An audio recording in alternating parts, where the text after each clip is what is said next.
Welcome back, everyone, to Fireside Football. I'm Kendall Capps. And I'm Andrew Williams. Well, Andrew, it's here. Playoff time. Yeah, are you excited?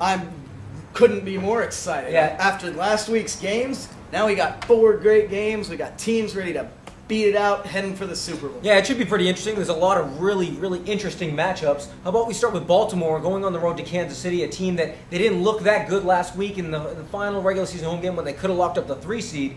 And now they got to play a difficult Baltimore team at home. But I tell you what, this Baltimore team is a very solid team. It looked like one of the best teams in the NFL. But I'm going to surprise a lot of people here. I'm going to take Kansas City to pull out a huge upset. It's at home. They're 7-1 at home this year. And I think Kansas City, with their passing game, might be able to get behind that Ravens secondary a little, put up some points.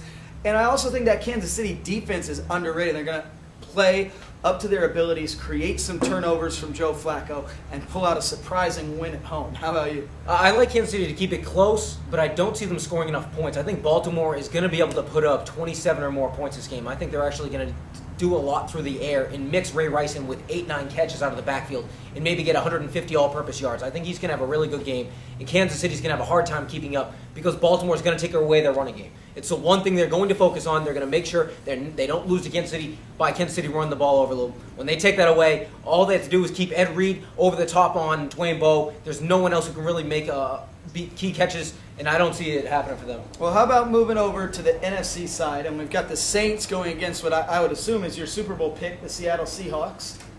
Yeah, not a lot of people saw this coming. I mean, for the first time in NFL history, we have a team that's 7-9, a losing record, winning its division, getting a home playoff game. And hosting the defending Super Bowl champs, nonetheless. Yeah, on paper, it's not much of a match, but I actually like Seattle to keep it close going into the second half. I think they're going to run the ball really well early. Pierre Thomas is on IR. Chris Ivory is on IR, so they're not going to be able to run the ball well because their one feature back now is Reggie Bush, who might be 100% healthy, but what really can you do? He's not a between-the-tackle runner, so I think they're going to struggle in the first half. But as it gets going, that secondary of Seattle is so porous, I think New Orleans eventually exposes it and goes away in the second half. Yeah, I think the New Orleans offense is too high-powered.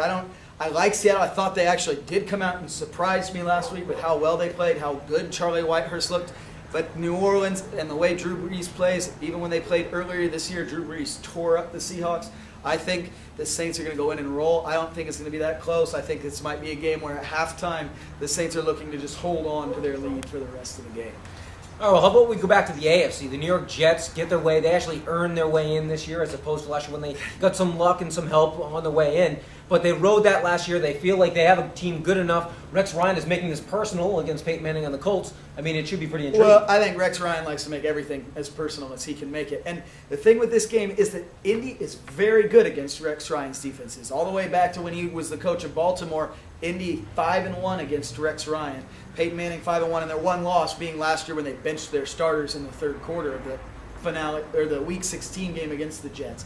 I think Indy's going to come out here. I think the Jets play a good game. They keep it close in the first half. I think Peyton's going to have a big game and pull them away in the second half. Yeah, I also like Indy to win the game, but I think the Jets are going to really I expect them to expose Indy's weaknesses. I think they're going to find a way to run the ball well. It might not be on a ton of yards per carry, but they're going to stick with it, and they'll still run for 130, 140 yards. They're going to put up points, but it's not going to be enough. Like you said, their defense has never stood up, and since they lost Jim Leonard, the week going into that Patriots game, their secondary has not looked the same at all. He was the one who called the plays for the DBs and for the linebackers when he sees what he sees at the line of scrimmage. So they've been having a hard time without him, and without him in this game with Blair White filling in as the slot receiver, I think that offense is going to move, and they should be able to win this game. Yeah, and Indy's got Adai coming back, Brackett coming back. I think they're going to put together a stronger team than we even saw towards the last half of the season. Yeah. Well, let's move over to Green Bay going into Philadelphia. It's a rematch of the Week 1 game. The first game Michael Vick made an appearance. Do you think this looks similar? Michael Vick looked really good in that game. Green Bay still won. How's this play He out? did look really good in that first game, but you have to remember that Green Bay going into that game was planning against Cobb. They had a game plan to stop that quarterback, and you have a totally different animal in Michael Vick. And with the tape that they have to look at now for the whole season to see what they've been doing, and the fact that the last 3 weeks that Michael Vick has played, he's been sacked 10 times. Teams are getting a lot of pressure on him. They're hitting him. Even when he breaks out, he's still getting hit by the sidelines. I mean, there's been the whole controversy about getting hit late. I mean, guys are going after him, and this Green Bay defense is strong and fast. And I think they're going to do a great job of keeping this game close all the way.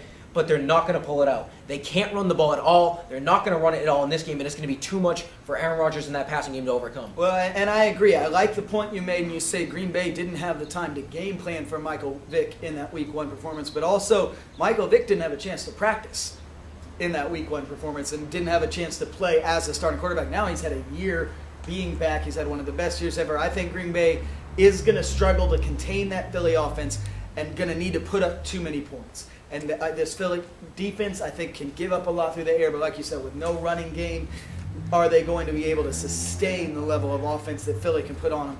And at home in Philadelphia, where Philly's players all rested last week. I'm going to take Philly as well. Yeah. But how about, since it's a playoff edition of Fireside Football, why don't we get your Super Bowl and your conference title picks here? All right, I guess if we're going to go right here, you got to like New England to at least make the conference title game. They'll only have to win one game to get there. It's going to be at home where Tom Brady doesn't lose. I mean, he could play Baltimore next week. He could play the Jets next week. I suppose he could play Kansas City as well. But odds are he's going to play one of those two, I think. And they find their way through that game. They'll get there. I think Pittsburgh, having to only win one game at home, is also going to get there. I think it's Pittsburgh against New England, with New England going to the Super Bowl from the AFC, from the NFC. I think I like the Saints to get there, to play Atlanta, and for the Saints to reach the Super Bowl and see a Saints-New England Super Bowl. Oh wow! I'm gonna take Atlanta as well in the conference title game, but I'm gonna go with them playing against Philly in Atlanta. I think that'd be an interesting matchup. You got Michael Vick going back to Atlanta, and I think Philly takes it and plays in the Super Bowl. And then the AFC side, I'm gonna take the Colts to beat the Patriots in the title game and have an Indy-Philly Super Bowl. All right, well that will be a really interesting matchup if we were to see it. Well, I hope you enjoyed the show, and for all things sports, you can log on to AmericanSportsDaily.blogspot.com. We hope to see you here again next week.